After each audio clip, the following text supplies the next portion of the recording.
السلام عليكم ورحمة الله وبركاته.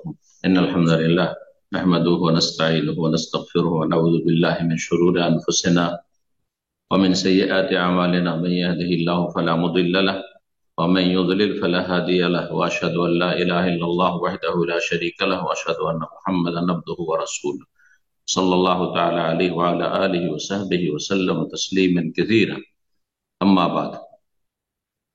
সম্মানিত শ্রোতা দর্শক মন্ডলী, আল্লাহ রাব্বুল আলামিনের প্রশংসা এবং প্রিয় নবী সাল্লাল্লাহু আলাইহি সাল্লামের উপর সালাতু ওয়াস সালামের পর আজ রবিবার আমাদের ধারাবাহিক আলোচনা ফিকহুস সালাত, সালাতের মাসাইল, পর্ব নম্বর 39। বিষয়বস্তু চলছে জুমার সালাতের বিভিন্ন দিক নিয়ে। আজকের বিষয়বস্তু হচ্ছে সিফাতু সালাতিল জুমআহ, জুমার সালাতের পদ্ধতি, ফরজ সুন্নাত যে জুমার সালাত রয়েছে তার পদ্ধতি এবং তার সাথে সংশ্লিষ্ট মাসাইল। বলছেন লেখক, সালাতুল জুমআত রাকাতান, জুমার মূল সালাত যা ফরজ তা হচ্ছে 2 রাকাত। ফরজ সালাত হচ্ছে 2 রাকাত। কেউ যদি জিজ্ঞেস করে জুমার সালাত কয় রাকাত, আপনি সুন্নত মিলিয়ে বলবেন না, বলবেন যে 2 রাকাত, কারণ 2 রাকাত আল্লাহ ফরজ করেছেন। আর সুন্নত হচ্ছে তাতে যে সূরা ফাতিহা এবং তার সাথে আর একটি সূরা বা কিছু আয়াত উচ্চ স্বরে পাঠ করবেন, মানে তেলাওয়াত উচ্চ স্বরে, জেহরি কেরাত। অথচ জুমার সালাত জোহরের বিকল্প, কিন্তু জোহরে মনে মনে তেলাওয়াত সুন্নাত। জুমার সালাত এই ক্ষেত্রে ঈদের সালাতের সাথে সাদৃশ্যতা রয়েছে, জুমার সালাতের জোহরের সালাতের সাথে সাদৃশ্যতা নেই। তেলাওয়াতের ক্ষেত্রে উচ্চ স্বরে তেলাওয়াত করতে হবে। এটি শরীয়তের একটি হিকমতপূর্ণ মাসআলা, যে যাতে বড় ধরনের গ্যাদারিং রয়েছে, বেশি সংখ্যক লোক একত্রিত হয়, তাতে সুন্নত হচ্ছে উচ্চ স্বরে তেলাওয়াত করা। এই জন্য জুমার সালাত, ঈদের সালাত, ইস্তিসকার সালাত, এইসব সালাতে উচ্চ স্বরে তেলাওয়াত সুন্নাত। সূরা ফাতিহার পরে কি পড়বেন, এই ক্ষেত্রে 3টি সুন্নত প্রমাণিত। 3 রকম হাদিস রয়েছে। অধিকাংশ মানুষেরা একরকম সুন্নত শুধু জানেন, কিন্তু আজকে শোনেন যে সূরা ফাতিহার পরে 1 নম্বর সুন্নত হচ্ছে যে প্রথম রাকাতে সূরা জুমা, দ্বিতীয় রাকাতে সূরা মুনাফিকুন। দ্বিতীয় সুন্নত হচ্ছে প্রথম রাকাতে সূরা জুমা, দ্বিতীয় রাকাতে সূরা গাশিয়া। প্রথম রাকাতে জুমা, প্রথম পদ্ধতিটি প্রথম রাকাতের যে তিলাওয়াতের সূরা, আর তৃতীয় পদ্ধতি যেটি আসছে তার দ্বিতীয় রাকাতে যে সূরা তেলাওয়াত সূরা গাশিয়া, সেই সূরা গাশিয়া, জুমা এবং গাশিয়া। আর তৃতীয় পদ্ধতি হচ্ছে প্রথম রাকাতে সূরা আলা, দ্বিতীয় রাকাতে সূরা গাশিয়া।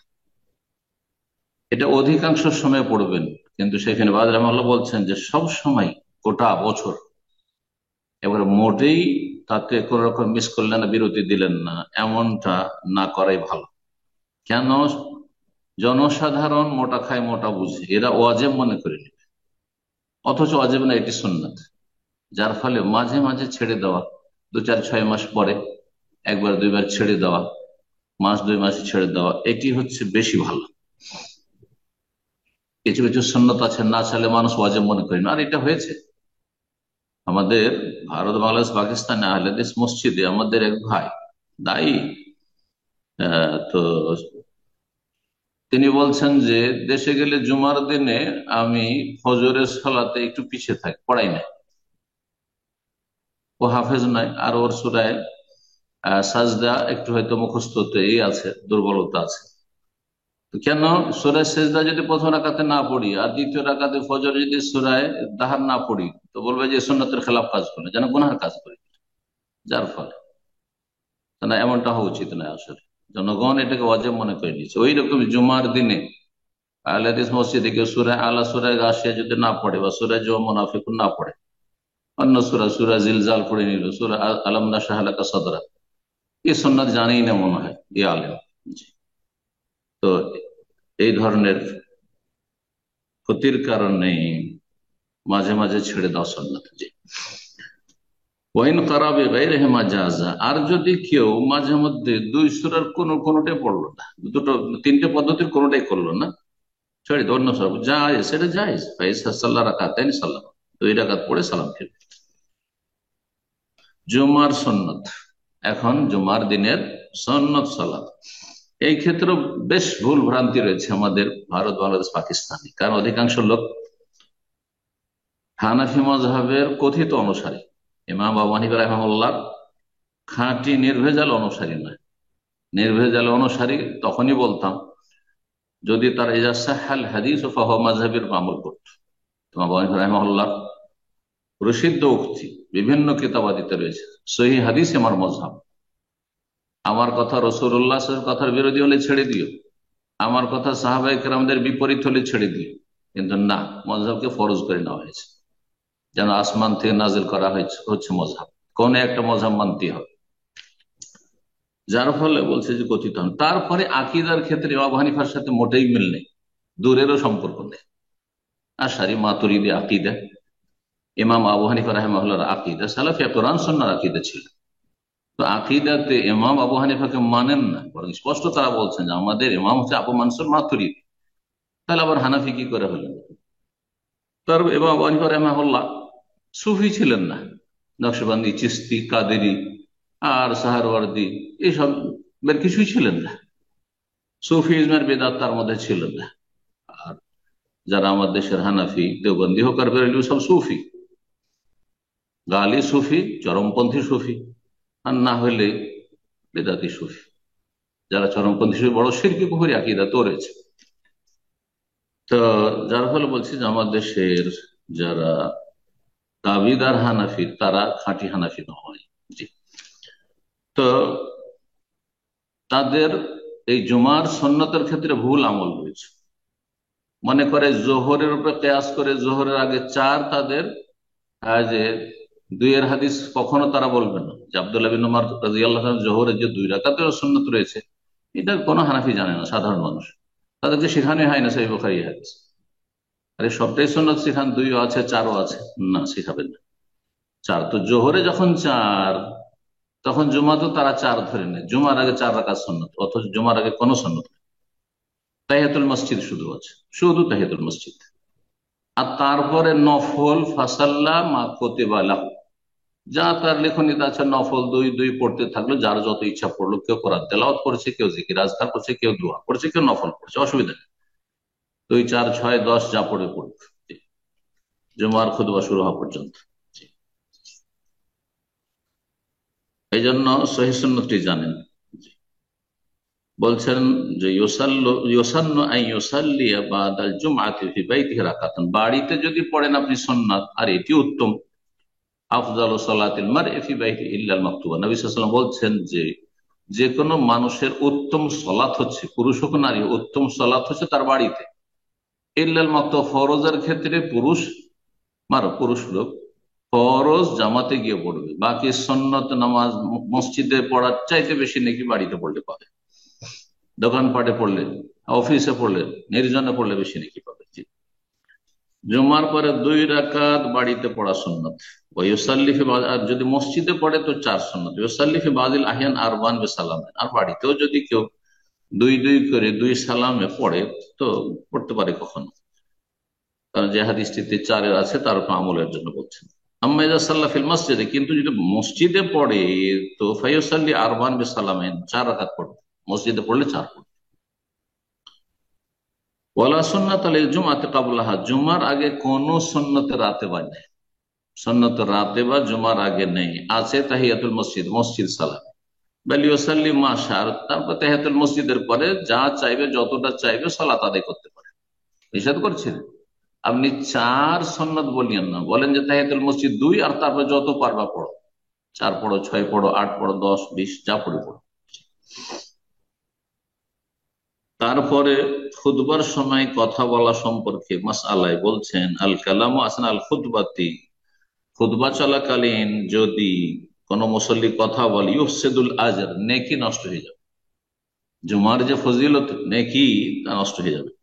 ওয়া ইউলহাকুল ইসম বা ইউলহাকুল ইসম, জি, গুনাহগার হবে, গুনাহর ভাগী হবে। সুতরাং ফালা ইয়াজুজুল কালাম, খুতবা চলাকালীন অবস্থায় কথা বলা জায়েজ নয়, ইমামের খুতবা চলছে অবস্থা। একমাত্র কথা বলতে পারবে ইমাম কোন মুসল্লির সাথে প্রয়োজন মনে করলে। কোন মুসল্লিকে যে ভুল কাজ করছে, মানুষের কাঁধের উপরে ডিঙ্গে ডিঙ্গে আসছে, বলে এই জলিস আনাইতা ও আজাইতা, তুমি পরে এসছো আর মানুষকে কষ্ট দিচ্ছ। ইমাম কথা বলতে পারবে, আর ইমামের সাথে কেউ কথা বলতে পারবে। মুসল্লি মুসল্লির সাথে কথা বলা যায় না, হারাম খুতবা চলাকালে, মাকরুহ নয় বরং হারাম, না যায়। আর যদি ইমামের সাথে কেউ কথা বলতে চায়, যেমন যে বৃষ্টির দরখাস্ত করেছিল সাহাবী, কথা বলেছে বাইরে থেকে এসে, বলে ইয়া রাসূলুল্লাহ দোয়া করেন, আমরা সব ধ্বংস হয়ে গেলাম অনাবৃষ্টিতে, দুর্ভিক্ষে। তারপরে সব ইয়া রাসূলুল্লাহ ডুবে শেষ হয়ে গেলাম এই টানা এক সপ্তাহের বর্ষা বৃষ্টি। সালামের জবাব দেওয়া যাবে, তশমিতুল হাঁচির জবাব, পাশের লোক হাঁচি বললো, হাঁচির রাহমাকাল্লাহ বলতে পারবে। সালাত অবস্থায় বলতে পারবে না, কিন্তু খুতবা অবস্থায় বলতে পারবে। খুতবা শুরু হওয়ার আগে কথা বলা জায়েজ। ইমাম বসে আছে, বসে গেছে মেম্বারে, কিন্তু খুতবা শুরু হয়নি, কথা বলতে পারবেন যদি প্রয়োজন হয়। খুতবা শেষ হওয়ার পরে কথা বলতে পারবেন, সালাত শুরু হওয়ার আগে, একামত হচ্ছে অথবা একামত হতে যাচ্ছে ওই সময়। আর মানুষের কাঁধের ওপর দিয়ে ডিঙিয়ে ডিঙিয়ে সামনের দিকে জায়গা আছে বা সামনে আগের কাতারে গিয়ে ফজিলত নেবে, এটি হারাম, এটি জায়েজ না জুমার দিনে, বিশেষ করে জুমার দিনে। আর এমনিও মসজিদে মানুষ বসে আছে আর ফাঁকা কোনো রাস্তা নেই সামনে যাওয়ার, আর আপনি মানুষের কাঁধ সরিয়ে সরিয়ে যাচ্ছেন, এটা অন্য সলাতে হইলেও এটি অপছন্দনীয়। আর জুমার দিনে হারাম, নবী সাল্লাল্লাহু আলাইহি ওয়াসাল্লাম কঠোরভাবে নিষেধ করেছেন। ইমাম যখন খুতবা চলবে তখন বিশেষভাবে। জুমার দিনে ইমামের খুতবা চলাকালীন জুমা মসজিদে কেউ যদি পা মড়িয়ে পা খাড়া করে, হাঁটু খাড়া করে, এহতেবা বলা হয়, নিতম্ব ভর দিয়ে দুটো পা মড়িয়ে আর হাঁটু খাড়া করে বসা, আর এইভাবে ধরে থাকে, অনেকে এভাবে হাঁটু দুটোকে ধরে থাকে। এতে হয় কি, হঠাৎ করে যদি তন্দ্রা আসে তাহলে উল্টে পড়ে যাবে। হ্যাঁ, আর তারপরে এতে গাফিলতি উদাসনীয়তা আসবে। সুতরাং এই কারণে এটি মাকরুহ, অপছন্দনীয়, নিষেধ করেছেন নবী সাল্লাল্লাহু আলাইহি ওয়াসাল্লাম। জুমার সালাত কায়েম করবেন, এই ক্ষেত্রে সরকারের অনুমতি নিতে হবে। মুসলিম দেশে, অমুসলিম দেশে সরকারের অনুমতি নেওয়া আর না নেওয়া এসব যায় আসে না, কিন্তু মুসলিম দেশে কি অনুমতি নিতে হবে, এই মাসলা একদল কেউ কেউ বলেছেন অনুমতি নিতে হবে। কিন্তু লেখক বলছেন ইকামাতুল জুমআতি ফিল বালাদ, কোন দেশে শহরে জুমা কায়েম করার জন্য যদি সবগুলি শর্ত বিদ্যমান থাকে, ও জুমা কায়েমের জন্য শর্ত মওজুদ রয়েছে, লা ইশতারাতু লাহু ইযনুল ইমামের পারমিশন জরুরি নয়, যে সরকার থেকে আওকাফ থেকে পারমিশন দিবে তারপরে জুমা করতে পারবেন, এমনটা নয়। যদি কোথাও দেখা যায় যে আমরা এতটি লোক আছি, জুমা ফরজ হয়ে আছি, আর আমরা স্থায়ী এখানে বসবাস করছি, তাহলে গিয়ে অনুমতি নিতে হবে অফিসিয়াল, তারপরে জুমা শুরু করবেন, এটার প্রয়োজন নেই। সে অনুমতি দিক সরকার আর নাই দিক, জুমা কায়েম করবে। এক শহরে একটি জুমা যদি হয়, কিন্তু যদি একই গ্রামে আমাদের দেশে এই যে মুসিবত, একই গ্রামে 4টি 5টি জুমা, প্রত্যেক মসজিদে জুমা, পাড়ায় পাড়ায় জুমা, এমনটা যদি হয়, আম্মা তাআদ্দুদুল জুমা ফি আকসার মিন মাওদিন বিল বালাদে, একটি শহরে একটি গ্রামে যদি অনেকগুলি জুমা কায়েম হয়, বিভিন্ন রকমের জুমা, একই গ্রামে ছোট ছোট্ট গ্রাম, 2টা 3টে জুমা হচ্ছে মসজিদে, ফালা ইয়াজুজু ইল্লা লিহাজাতিন, প্রয়োজন না হলে জায়েজ না, জায়গা হয় না মসজিদে তখন জায়েজ। কিন্তু 25টা লোক নিয়ে 30টা লোক নিয়ে জমা হচ্ছে, আমরা দেখেছি ইন্ডিয়া বাংলাদেশে এমনও গ্রামাঞ্চলে মসজিদ আছে 25-30টা নিয়ে লোক নিয়ে, আমরা আমাদের মহল্লাতে আমাদের পাড়ায় আমরা জমা করবো, ওদের মসজিদে যাবো। অবশ্য দুনিয়ার দ্বন্দ্বের কারণে জমা মসজিদ ভাগ করে নিচ্ছে, এগুলি জায়েজ নয়, গুনার কাজ, জায়েজ নয়। যদি প্রয়োজন হয় বা জরুরি হয় তখন অনুমতি নিতে হবে। এক গ্রামে কয়েকটি জমা করতে হলে তখন আওকাফের অনুমতি নিতে হবে, ধর্ম মন্ত্রণালয়ের অনুমতি নিতে হবে। জুমা কি শুধু শহরে, গ্রামে চলবে না? বলছে যে জুমা শহরে গ্রামে সব জায়গায় চলবে, যেখানে স্থায়ীভাবে মানুষরা বসবাস করছে।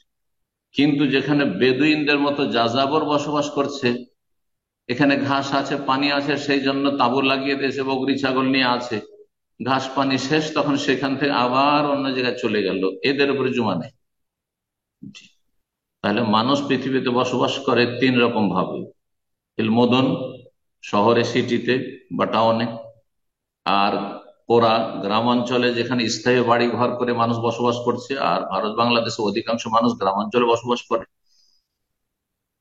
আর আরেকটি হচ্ছে বাদিয়া আরব দেশে যে বেদুইনদের জীবনযাপন। এইরকম যদি হয় তাহলে তাদের জুমা নেই, তখন জুমার বদলে তারা জোহর পড়বে। বলছে মান দাখালা, কোন ব্যক্তি যদি মসজিদে প্রবেশ করে আর দেখছে যে ইমাম খুতবা শুরু করে দিয়েছে, তাহলে বসবে না দুই রাকাত পড়বে? বলছে বসবে না, লামিয়া জেলেস, বসবে না, হাত্তা ইউসাল্লিয়া রাখা যাওয়া, তখন দুই রাকাত পড়ে না, দুই রাকাত পড়তে হবে। কিন্তু হানাফি মাযহাব সহিহ বুখারীর এই হাদিস কে তারা উপেক্ষা করেছে। লা ইয়াজলিস, বসবেন না, হাত্তা ইউসাল্লিয়া রাকাতে। নবী সাল্লাল্লাহু আলাইহি ওয়াসাল্লাম খুতবা চলাকালীন দেখে একটা লোক এসে বসে গেল, সাল্লাইতে রাকাতে, পড়েছো? না, পড়িনি। বললেন না যে আগামী থেকে এমনটা করবে না, বরং বললেন যে কম ফারকা রাকাতে, ওঠো, দুই রাকাত পড়ো, তারপর বসো। তখনই হাতে নাতে সংশোধন করেছেন। সুতরাং এটি নাজায়েজ কাজ যে মসজিদে যাবে আর গিয়ে খুতবা চলছে আর চুপচাপ গিয়ে বসে গেল, না, দুই রাকাত পড়ে বসে।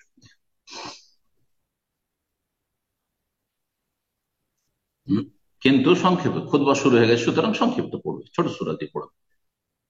মসজিদে যদি কারো তন্দ্রা আসে, ঝিমাচ্ছে, তাহলে কি করণীয়? বলছে যে তন্দ্রা আসে তো জায়গা পরিবর্তন করে, একটু চোখ চোখ মুখ ধুয়ে চলে আসেন, এটা করতে পারেন।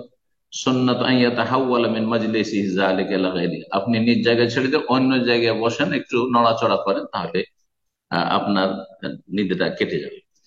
জুমার দিনের গোসল, জুমার দিনের গোসল কেউ কেউ ওয়াজিব বলেছেন, কিন্তু সঠিক মত হচ্ছে অধিকাংশ আইম্মায়ে কেরামদের জুমার দিনের গোসল হচ্ছে সুন্নাতে মুআক্কাদা, যদি শরীরে দুর্গন্ধ না থাকে। ওয়াজিবু আলা মান বিহি রায়াতুন কারিহা, কারো শরীরে যদি দুর্গন্ধ থাকে, আশেপাশের লোক কষ্ট পাবে, তাহলে তার জন্য ওয়াজিব। এই মতটি মাঝামাঝি মত। একদল বলছেন যে সবার জন্য সুন্নাতে মুআক্কাদা, আর একদল বলছেন সবার জন্য ওয়াজিব। আর বিজ্ঞ মহাক্কিক গবেষক ওলামারা বলেছেন যদি মানুষের শরীর স্বাভাবিক হয়, এমন কোনো গন্ধ হয় না বগলে বা শরীরে, অথবা ঠান্ডায় কাজ করে, শরীরে ঘাম হয় না, সুতরাং গন্ধ হয় না। আর কিছু লোকের আছে ধর রোদের কাজ করেছে, অথবা এমনি তার শরীর এমন যে ওকে গোসল, ও যদি গোসল করে আসে তবু কিছু না কিছু গন্ধ থাকবে, চলুক কেমন আছে, তাদের হরমোনের কারণে বগলে গন্ধ বেশি বেশি, এমন যদি হয় তাহলে তাদের জন্য গোসল করা ফরজ। গোসল করা হচ্ছে তখন ফরজ হয় জুমার দিনে। কেন? তাতে ফেরেশতারা কষ্ট পায় আর মুসল্লিরা কষ্ট পায়। নবী সাল্লাল্লাহু আলাইহি ওয়াসাল্লামের হাদিস সহিহ বুখারী মুসলিমে রয়েছে, আল গোসলু ইয়াউমাল জুমাতি ওয়াজিবুন আলা কুল্লি মুহতালিম, জুমার দিনে গোসল করা আবশ্যক প্রত্যেক সাবালকের উপর। আর সাবালকের জুমা রয়েছে, সেজন্য সাবালক, মহিলাদের উপর নাই, কারণ মহিলাদের জন্য জুমা ফরজ নেই। পুরুষ সাবালকদের উপর আর নাবালকদের জুমা ফরজ নেই, এই জন্য মুহতালিম বলেছে, যে স্বপ্ন দোষের বয়সে পৌঁছেছে। ওয়াজিবুন মানে অধিকাংশ ওলামাদের নিকটে, কারণ অন্যান্য হাদিসে রয়েছে যে ওয়াজিব নয়, সেই জন্য ওয়াজিবুন মানে মুতাআক্কিদুন, সুন্নাতে মুআক্কাদা। আর কেউ কেউ বলছে ওয়াজিব মানে ওয়াজিব, কিন্তু নবী সাল্লাল্লাহু আলাইহি ওয়াসাল্লামের জামানায় এই ফিকহার পরিভাষা ছিল না, যার ফলে ওয়াজিব মানে ফিকহার ওয়াজিব নয়। একমত কারো শরীরে দুর্গন্ধ থাকে তাহলে গোসল করার পরে জুমাতে যে যাবেন, পরিষ্কার পরিচ্ছন্ন হবেন এবং সুগন্ধি লাগাবেন। আর আপনার যতগুলি কাপড় আছে তার মধ্যে যেটা সবচেয়ে ভালো কাপড়, ঢিলাঢালা পোশাক, ইসলামিক পোশাকের কাছাকাছি, ইসলামী পোশাকের যে সব গুণাবলী রয়েছে, ইসলামী পোশাক মানে পাঞ্জাবি বা ইসলামী পোশাক মানে জুব্বা নয়, ইসলামী পোশাক মানে ঢিলাঢালা পোশাক, যে বেশ কিছু শর্ত রয়েছে পোশাকের জন্য, উত্তম পোশাকের জন্য, সেগুলি যেটাতে পাচ্ছেন আপনি, আর সুন্দর হয়ে আছে, নতুন হলে নতুন, আর না হলে সবচাইতে ভালো যেটা, সেই পোশাকটি পরবেন। আর সকাল সকাল মসজিদে যাওয়ার চেষ্টা করবেন, এমামের কাছে গিয়ে বসার চেষ্টা করবেন। এই না যে পেছন থেকে, আগে গেছেন মসজিদ আর পিছন থেকে হেলান দেওয়ার জন্য একবার মসজিদের শেষ দিকে বসে আছেন, না, এটা ভালো কাজ নয়, অত ভাগায় না। এবং যতটা সম্ভব হবে নফল পড়বেন আপনি, বেশি বেশি দোয়া করবেন এবং তেলাওয়াত করবেন। তারপরে বলছেন খুতবার বিষয়, যে খুতবা যিনি দেবেন তিনি সলাত আদায় করবে, সলাতের ইমামতি করবে, এটি হচ্ছে সুন্নাত।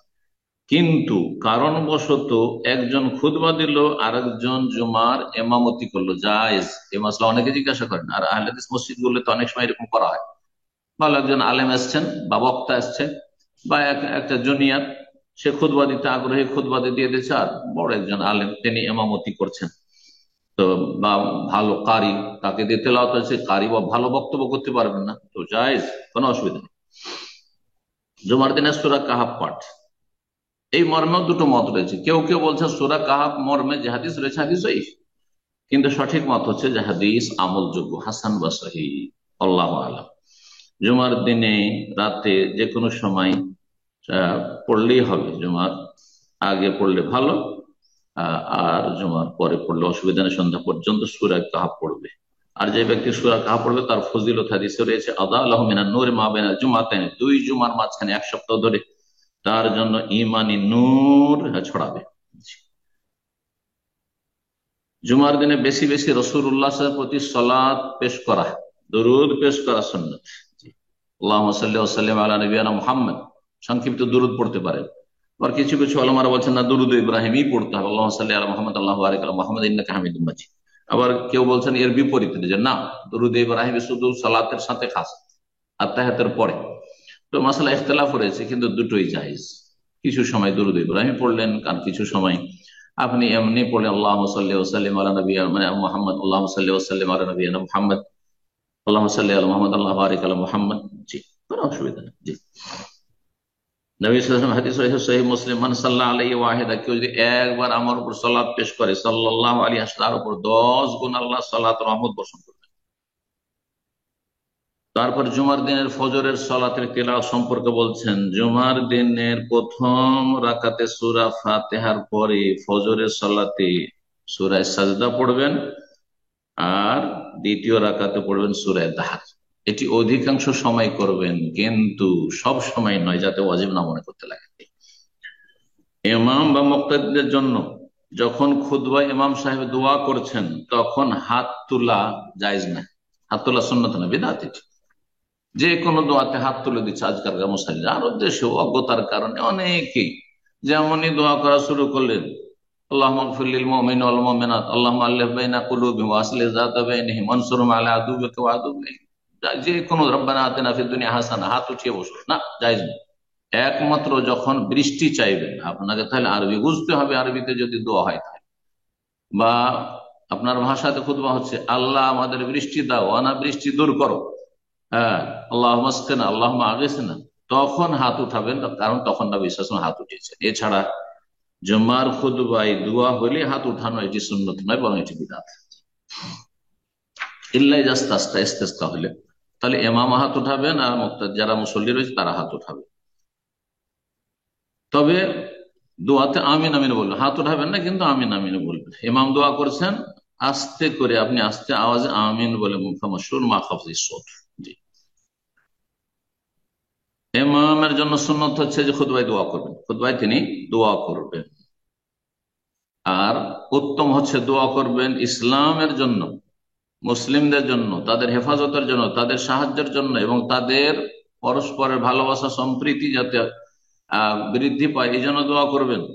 আল্লাহ ইসলাম মুসলিমকে শক্তিশালী করুক, এই জন্য দোয়া করবেন। আল্লাহ তাদেরকে সমস্ত অনিষ্ট থেকে হেফাজত করে, জালিমের জুলুম থেকে হেফাজত করে, এসব দোয়া। ইমাম যখন দোয়া করবেন তখন তার শাহাদাতের আঙ্গুল দিয়ে ইশারা করবেন। জি, ইশারা করবেন, কিন্তু সেটা আকাশের দিকে উঠাবেন না। যেমন দোয়া করছেন আল্লাহুম্মা আরহামিল মুসলিমিন, আল্লাহুম্মা হাফিজুল মুসলিমিন, হাতের আঙ্গুল উঠিয়ে, এটি সুন্নাত নয় বলছেন। জি। তারপরে বিষয়বস্তু হচ্ছে, জুমার দিনে একটি বড় ফজিলতপূর্ণ মুহূর্ত রয়েছে, যেই মুহূর্তে যে কোনো দুনিয়া আখিরাতের কল্যাণমূলক দোয়া করেন আল্লাহ কবুল করে থাকেন, সাআতুল ইজাবা। গুরুত্বপূর্ণ এই বিষয়টি, এতে আমাদের দুনিয়া আখিরাতের সার্বিক কল্যাণ রব্বুল আলামিনের কাছে আমরা চাইতে পারবো এবং আমরা হাসিল করতে পারবো। সুতরাং সর্বাত্মক চেষ্টা করা উচিত একজন মুসলিমকে, একজন সজাগ মানুষকে। বলছেন তুরজাফি আখের সাআতি মিন নাহারি ইয়াউমিল জুমআ, এই ক্ষেত্রে অনেকগুলি উক্তি রয়েছে, তার মধ্যে দুটো উক্তি বেশি শক্তিশালী। বলছেন লেখক এখানে তার একটি উক্তি, যে জুমার দিনের আসর পরে একবার শেষ মুহূর্ত, মাগরিবের আগে যে ঘন্টা খানেক, এক এক ঘন্টা ধরেন, এই সময়টা মানে 60 মিনিটের ঘন্টা জরুরি নয়, তার একটু বেশি কম, এই সময়গুলোতে দোয়া কবুলের আশা করা যায়। সুতরাং তাতে বেশি বেশি জিকির আজকার করবেন, দোয়া করবেন।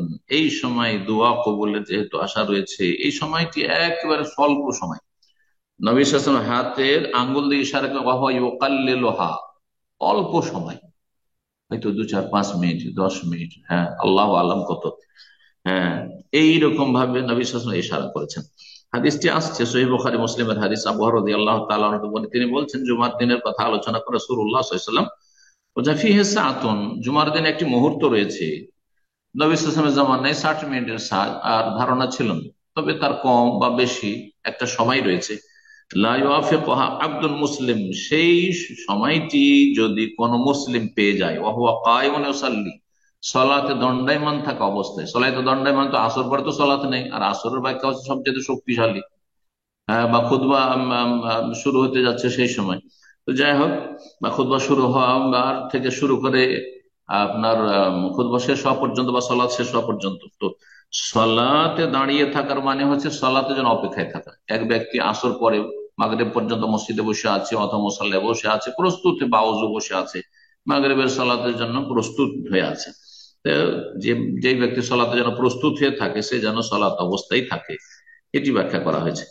আল্লাহর কাছে কোনো কিছু যদি আসআলুল্লাহ তাআলা শাইআন, কোনো কিছু, ইল্লা আতাহু, আল্লাহ অবশ্যই দেবেন। ও আশারা বিয়াদি, নবী সাল্লাল্লাহু আলাইহি ওয়াসাল্লাম নিজ হাত দ্বারা ইঙ্গিত করবেন, ইউকাল্লিলুহা, সময়টি একবারে মুহূর্ত, অল্প সময়, অল্প সময়। আল্লাহ আমাদেরকে সে সময় হাসিলের তৌফিক দান করুন। কারো যদি জুমার সালাত ছুটে যায় তাহলে কি করবে? কাযাহা যোহরান আরবার, 4 রাকাত যোহর কাজা করবে, জোহর পড়তে হবে। যদি সে ওজোর বশত অনিচ্ছাকৃত ছুটেছে, নিরুপায় ছিল, ফালা ইসমালে, গোনা হবে না। ওয়াইন কানা গায়রা মাযুর, নাকে তেল দিয়ে ঘুমাচ্ছে, হ্যাঁ বিনা কারণে লেট করেছে আর জুমার সালাত পেল না, ছুটে গেল, তাহলে আজমা সে গুনাহগার। তাফরিতি বে সালাতে, জুমার সালাতে সে যেহেতু ত্রুটি করলো, এই জন্য। আবুল জাদ বর্ণনা করেছেন, রাসূলুল্লাহ সাল্লাল্লাহু আলাইহি ওয়াসাল্লাম বলেছেন, মান তারাকা সালাসা জুমাইন তাহাওয়ানান, কেউ যদি অলসতা অবহেলা করে 3টি জুমা ছেড়ে দেয়, তাহাওয়ানান বিহা তাবা আল্লাহু আলা কলবি, আল্লাহ তার অন্তরে মোহর লাগিয়ে দেবে। জুমা পড়ার সুযোগ নেই, কোনো মসজিদ নাই, এমন জায়গায় বাস করছি, এইরকম ক্ষেত্রে নয়, বরং অবহেলা করে পারবে, তারপরে জমা পড়তে গেল, বিভিন্ন বাহানা করে, দুনিয়ার অজুহাত, দুনিয়ার কাজ করতে পারছে, ওর চাইতে কঠিন পরিশ্রম করে, কিন্তু জুমা পড়তে যাবে না, তাহলে আল্লাহ তার অন্তরে মোহর লাগে, জীবনে আর ভালো কথা ঢুকবে না, হেদায়েত নসিব হবে না। হাদিস আবু দাউদ তিরমিজিতে রয়েছে এবং হাদিসটি আল্লামা আলবানী রাহিমাহুল্লাহ সহিহ বলেছেন। জুমার দিনে যদি ঈদ হয়ে যায়, ঈদুল আজহা বা ঈদুল ফিতর, এই ক্ষেত্রে বলছেন যে সাকাতা হুজুরুল জুমআতে আলা মান সাল্লাল্লাহু আলাইহি, যেই ব্যক্তি ঈদ পড়েছে, ঈদের সালাত সকালে হয়ে গেছে জুমার আগে, তাহলে জুমায় আসার ক্ষেত্রে ইখতিয়ার দেওয়া হয়েছে। আপনি আসলে ভালো, এটি উত্তম। আর যদি জুমাতে হাজির না হন তাহলে আপনি গুনাহগার হবেন না। আপনি জুমার যে ইজতেমা গ্যাদারিং, তার চেয়ে বড় গ্যাদারিং ইজতেমাতে, বড় ইজতেমাতে আপনি হাজির হয়ে গেছেন। বড় ইজতেমা ছোট ইজতেমাটিকে ঢেকে নিয়েছে, সামিল করে নিয়েছে। এটা অধিকাংশ আলেমদের মত, আহলুল হাদিস, হানাবিলা ইত্যাদি। কিন্তু হানাফি মাযহাবে বলছেন না না না, এই ক্ষেত্রে সেই হাদিস হতে পারে ইমাম আহমদ রাহমাহুল্লাহর কাছে পৌঁছে, কিন্তু হাদিস আমাদের কাছে পৌঁছে, সুতরাং হানাফিদের উপর ফরজ যে এই মাসলায় বিশ্বাসী হবে তারা। কিন্তু আবার বলছি, উত্তম হচ্ছে জোহরে জুমাতে হাজির হওয়া। আর যারা জুমায় হাজির হবে না, অনেকে ভুল করে। আমার কাছে বেশ কিছু লোক এমন হয়েছে যে ঈদ পড়ে নিয়েছে সকালবেলা, আর জুমাতেও জানি জোহর পড়েনি। আমি বললাম যে গুনাহগার আপনি, তওবা করেন আল্লাহর কাছে, আর জোহর পড়ুন আবার। কয়েকদিন পরে এসে তার এই অবস্থা বয়ান করছে, এটা অজ্ঞতার কারণে। যেই ব্যক্তি জুমা ঈদের দিনে ঈদ পড়ে নিল আর জুমায় গেল না, তার উপর জোহর ফরজ হয়ে আছে। ইল্লাল ইমাম, তবে গ্রামের যিনি ইমাম হবেন, ফাইনাল্লাহ তাসফি, তাকে যেতে হবে, তাকে জুমা পড়তে হবে, কারণ সে না গেলে কে জুমা পড়াবে, ঠিক? অথবা সে কাউকে দায়িত্ব দিবে। যে ব্যক্তি ঈদ পড়েনি, সকালে হয়তো ঈদে হাজির হয়, তাহলে তারপর জুমা ফরজ আছে। ওয়াইন সাল্লাহ মান সাল্লাল ঈদ আজজাত আন সালাতি যুহরি, আর কেউ যদি ঈদ পড়ার পরে জুমাও পড়ে, তাহলে আর জোহর পড়তে হবে না। আর একটি হাদিস দিয়ে আজকের আলোচনা শেষ করছি, তা হচ্ছে নবী সাল্লাল্লাহু আলাইহি ওয়াসাল্লামের একটি হাদিস রয়েছে, আফদালুস সালাওয়াতি ইনদাল্লাহি তাআলা সালাতুস সুবহি ইয়াউমাল জুমআ, জুমার ফি জামাতিন, জুমার দিনের ফজরের সালাত আল্লাহর নিকটে সবচাইতে উৎকৃষ্ট সালাত জামাত সহকারে। জামাত সহকারে জুমার দিনে জামাত সহকারে ফজরের নামাজ পড়া সবচাইতে উত্তম সালাত, উত্তম নামাজ। এই জন্য যারা মাঝে মাঝে জামাতে গাফিলতি করে দেন অথবা জামাত ছুটে যায়, জুমার দিনে সযত্ন হবে, জুমার দিনে গুরুত্ব দিবেন ফজরের বেশি, যাতে করে জুমার দিনের জামাত না ছুটে যায়। আল্লাহ রব আমাদের ইমান আমলকে ভালো করার তৌফিক দান করুন, শক্তিশালী করুন এবং দিনের ক্ষেত্রে অগ্রগামী হওয়ার তৌফিক দান করুন। দিন দুনিয়া আল্লাহ বরকত দান করুন, সমস্ত অনিষ্ট থেকে আল্লাহ রক্ষা করুন। যেসব ভাই বোনেরা আমাদের দার্সে হাজির থাকলেন তাদের জন্য বিশেষভাবে দোয়া করি। অনেক ভাইরা রয়েছে যারা গাফিল, প্রশ্ন করার জন্য আসে এই জমে কিন্তু দার্সে হাজির হয় না। আল্লাহ তাদের হেদায়েত দান করুন, তাদের ঈমান বৃদ্ধি করুন, তাদের জ্ঞান অর্জনের আগ্রহকে বৃদ্ধি করুন এবং যারা দিন শিখছেন, দর্শে হাজির হচ্ছেন শুরু থেকে আর তারপরে প্রশ্নোত্তর পর্বে হাজির হচ্ছেন, আল্লাহ তাদেরকে উত্তম প্রতিদান দান করুন এবং তাদেরকে আল্লাহ রাব্বুল আলামিন দুনিয়া এবং দিনের সার্বিক কল্যাণ দান করুন। জাযাকুমুল্লাহ খাইরান ওয়া সাল্লাল্লাহু সাল্লাম আলা নবিয়িনা মুহাম্মদ ওয়া আলা আলিহি ওয়া সাহবিহি আজমাইন।